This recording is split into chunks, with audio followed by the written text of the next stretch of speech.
It's Divas That Care Radio. Stories, strategies, and ideas to inspire positive change. Welcome to Divas That Care, a network of women committed to making our world a better place for everyone. This is a global movement for women, by women, engaged in a collaborative effort to create a better world for future generations. To find out more about the movement, visit divasthatcare.com after the show. Right now, though, stay tuned for another jolt of inspiration. Well, hello, everyone, and welcome back to the Divas That Care. My name is Candace Gish. If this is your very first time tuning in, a huge welcome. We've been doing the Divas That Care now for 13 years, and we're listening to it in over 30 countries around the world. And honestly, it is because of all of our amazing guests, our tribe, our followers, our support team, everybody out there that's really been a part of what we're trying to do. We have an amazing mission. We want to get out as many podcasts to as many people around the world as we can and hopefully inspire them. I love our amazing guests. They've always empowered me. And I think that's why I've continued to do this program for as long as I have, because of all of our guests and how they have such inspirational words. And it really does uplift me in my life. So I hope that you enjoy today's program. We're actually doing a 7-part series about a book called Stronger. The amazing Rula Salinas is going to be on today, and we're going to be talking about part 6 on this series. And if you haven't had a chance to check out her book yet, you're going to want to go pick one of those copies up at Amazon because it is great. And I hope that you check out the other parts of this series because then you kind of have an idea of what we're talking about for today's program. Rula, welcome back to the Divas That Care. Thank you, Candace. It's so good to be on again. Oh gosh, I'm excited. We've been trying to do shows every couple of weeks here, and I'm excited because I really think that book has been very impactful, not just to my life, but to so many other people's lives, because it's really helping us through these different things that we're going through in today's world. And I'm just really thankful because the more that I've talked to you, the more that I have an understanding and the more the book means to me too, because I kind of understand why you wrote this. But before we dive into today's part, would you mind introducing yourself to our listeners today? Sure. Thanks, Candace. I'm Rula Salinas. I'm a registered counsellor, author, speaker, and a resilience coach. In 2007, cancer changed my life path and set me on a different journey. It was a very difficult time for me. I spent years in and out of hospital and about a year away from my family up in Brisbane. So basically, when I got home, I wanted to write a book to help people navigate and get through difficult challenges in their lives, a crisis. And that's how this book was born, Stronger. I was out on my kayak one time and this idea came to my head that I would really love to share all the techniques that have helped me overcome all these difficult challenges and be able to heal from within and thrive again. And that's what's brought me here today to be talking to you. I really want to make a difference in people's lives. I believe in these techniques. They're evidence-based techniques. They are proven to work. They've helped change my life and helped thousands of people change their life. So I'm hoping this podcast series, it will help them with the techniques as well. I honestly think that it will. And thank you so much because, as I said, I'm learning so much from what you've been teaching us. So can you tell me, Rula, what we're going to be chatting about today? What is the next part in this series? Today, we're going to be discussing setting goals. We have talked about that before, but we're going to be talking about that. So setting goals, asking and receiving, and taking action. I like that because goal setting has been a big part of my life and just my daily life, not just with my children, but with my work and everything else. So why is it important when we're dealing with other situations that setting goals is a big part of that? Well, I believe it's really important because you don't want to be focusing on the negative things that are happening in your life.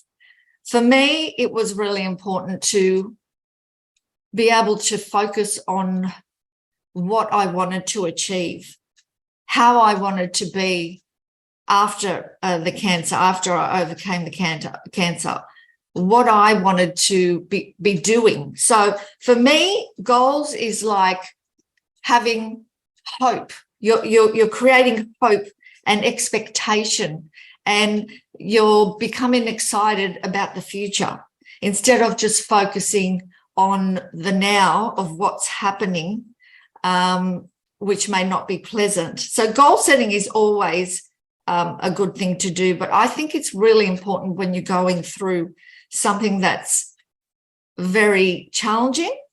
And for me, it helped me focus on what I wanted to achieve. So we've talked about a lot of the journaling in past episodes here. And is this where you do a lot of your goal planning? You start writing it down, and are you constantly looking at this and reevaluating them?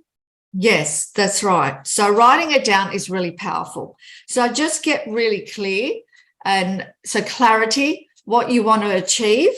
And so be specific and have a timeline as to when you want to achieve it is always a good thing. And that makes a lot of sense. You know, we do that in our everyday lives anyways, and why not do it this way too? I think that's very powerful. It's not something that I ever really thought about.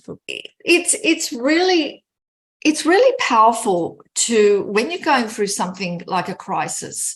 For me, it was, and we've talked about vision boards as well. And that's also another, different way of doing it. You're setting goals, you're thinking about what you want to manifest, what you want to achieve, even though you're going through a really difficult time, or anything in your life.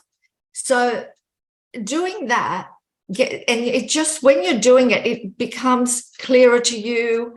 You're actually seeing it, you're writing it down. It just creates more clarity. You're putting it out there to the universe. And I think what you touched on too, yes, looking at it daily if you can, and just revisiting it all the time. It's definitely a smart thing to talk about. I like this because really think about it that way, setting goals and getting past that, or being able to visualize it in order to get beyond the situation. Yes. It's really powerful because, look, if you're concentrating on what's not working and what you're going through right at that time, and for me, it was really important to be able to focus on what I wanted to achieve, how I wanted my life to be, because it was a very difficult time for me being away from my family. I had no control over anything anymore. I had lost control over everything, and there's so much uncertainty. But being able to focus, if you will, and control of what you think about, if you want to put it that way, and also create hope and expectation for the future is exciting. Oh, I love that so much. Thank you so much for sharing that with us. I think that a lot of people are going to take that away as a really positive thing and really utilize that. I honestly wish that I would have talked to you a few years ago about that, with everything that we had dealt with, around the world. Yes. I think that in itself would have helped so many people. Yes, it is. Yeah, you don't want to be focusing on, I had every reason to be, feeling sorry for myself, being alone, being isolated in a hospital room for quite a while. But you don't want to be focusing on those things. So I think setting goals, doing the vision board, cutting things out of what you want. For me, it was very powerful. For me, it helped me get through. That was one of the things that helped me get through. Focusing on what I wanted to achieve. Yes. Very therapeutic. Yes. So now we're going to be talking about asking and receiving. What does that mean? Okay. So, well, firstly, asking. So we need, and you would have heard there's a book, Asking and Receiving. Esther and Jerry Hicks have written a book. They're best-selling authors. And they've also written about the law of attraction. And it's about asking the universe for help. It's about asking is about writing things down, as we talked about, but also telling the universe what you want to achieve. So it's the same sort of thing as you're writing things down, but you're basically telling the universe, this is what I want to achieve. And I have found that the universe then synchronizes, people or events or connections in your life. So asking is a really important thing to do. Put it out there to the universe. This is what I want. Say yes to what you want. So, Rula, if some of our listeners don't understand what that means, is that kind of like a prayer? You're praying out there? It could be. How does it work? You could say it in that way. Some people, if they pray, so that is one aspect of it. When you're, as I mentioned, so there's a few different ways. So you can ask, you can pray. That is one aspect. You can, writing it down is you're basically asking the universe, this is what I want to achieve. And also ask people to help you. Ask them, can you put me in touch with someone that will be able to help me with, I need a referral or client referral or someone that can help you, because they might have the connections that you don't have. So there's a few different ways you can do it. But asking is, I've found is one of the things that you need to do. So you can write it down, you can pray, you can tell the universe, this is what I want, whatever you believe in, and also ask people. Does that make sense? It does, yes. Because I wasn't too sure if you could write it down or if it was just something you had to say. Well, you could even say it. Okay. You can even, or in your mind. You can say it in your mind. You can say it out loud. Because basically you're saying yes to what you want to achieve. You're telling the universe, it's like a law of attraction thing. We're sort of going back to that type of, it makes a lot of sense, thing that we were talking about. So it's kind of like you're repeating it quite a bit also, aren't you? When you're just Yes. like you're looking at your vision boards, you're constantly looking, and it's not selfish to ask for these things. It's what your heart's desire and what you really That's right. want.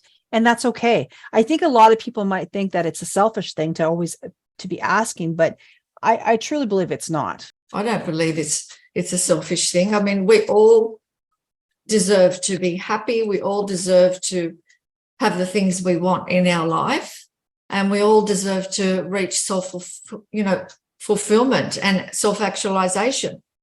And how does a person, because this is new to a lot of our listeners today, how do they realize, I think a lot of people think that they're going to receive something right away, but it's not. No. We've talked about this in the past, guys. No. It doesn't happen overnight. Sometimes you don't even realize that something positive has happened. You just have to take your time. Yes, it is a process, and it actually can take quite a while. And it's getting back to, as we mentioned before, the law of attraction. We sort of touched on this before. To be able to get in the receiving state, you need to be in a good feeling, in a good energy position. And we've talked about this the whole way through the podcast, because once your energy starts to change slowly, and that's even a process, especially when you're going through difficult times, it's a slow process, one thought at a time, or one, feeling, and one day at a time, until you get to that good feeling place that you actually are open to receive what you want. It's like you're aligning to receive what you want to achieve and manifest. It's not an easy thing to do, especially I feel, especially when you're going through a challenging time. So I just want to state that it takes time, it takes work, and it takes persistence. But, if you're really focused on achieving something, and it's your heart's desire, and you said that right before, because it needs to be your heart's desire. It can't be just a a wishy-washy, oh, I think I'll give it a go. This is something that you really want to manifest. And now we're talking about taking action. Oh my gosh. Yes. So what does that, we're talking about setting goals, we were asking and receiving, and now what is taking action? Okay. So it's all well and good to have the goals, to write things down and to do the vision board and so on. But we really need to take action. So yes, that is the first part of it. But in order for things to happen, we need to take action on it. And whether it's depending on your goal, what it is. If it's a fitness goal, you need to start going to the gym. You need to start exercising, doing your walks, and those sorts of things. If it's a personal goal, you need to take, or a business goal, you need to do the things that in order for you to get to where you want to go. So start making your plans a reality. Take the first step. I like this. This is so great. Yeah, we need to do the work. It's not just going to magically happen. No. So if people think they're just going to, yes, if they're going to, put it out there and so on, which is great. Yes, we need to do that. But we need to take the actions then. Yeah, take the responsibility. Yes, and do the work. Yeah, and do the responsibility and find the connections or study or whatever it is that you want to achieve. You need to take the actions to develop the skill sets or get the job that you want. Just going to manifest like that unless we do the work and take the actions to make it happen. This has been fantastic, Rula. I love that. And it makes sense. If you guys have had a chance to listen to all of our other podcasts, you'll understand why we've come to this part of it. I want to thank you so much for sharing that with us today. Oh, my pleasure. My pleasure, Candace. It's always a pleasure. Oh, my goodness. It has been so much fun learning about you and learning about this book. I want to ask you, Rula, is there any last minute things you want to share with us today? I think that the clearer that they can get with what they want to achieve. So being specific and getting clarity is very, very important, because you can't just say, you've got to state exactly what you want. So if they can do that, get clarity, get clear on what you want to achieve, and keep revisiting your goals and take action. Really important. Taking the action. Oh, that is fantastic. Thank you so much. How can our listeners get a hold of you? If they want to work with you, if they want to get a copy of your book, what is your social media? So my website is rulasalinas.com, ROULASELINAS.com. And my book is Stronger, You Can Overcome and Bounce Back from Adversity, is available on all major booked retailers online globally. Fantastic. Thank you so much. I've had a great time today. And thank you so much to all of our amazing listeners that have been checking us out. Make sure you take this call and send it to your friends and family. A lot of people are going through things nowadays, and sometimes it's really nice to be able to read a book. And I know that a lot of your friends and family might be wanting this book. I think it's absolutely a great thing to share. We're all about sharing on the Divas That Care. I want you to share the show. You never know who you're going to impact. So thank you again, Rula. Thank you to all of our listeners. And please remember to do something kind. Until next time, everyone. Thanks for listening. This show was brought to you by Divas That Care. Connect with us on Facebook, on Instagram, and of course on divasthatcare.com, where you can subscribe to our newsletter so you don't miss a thing.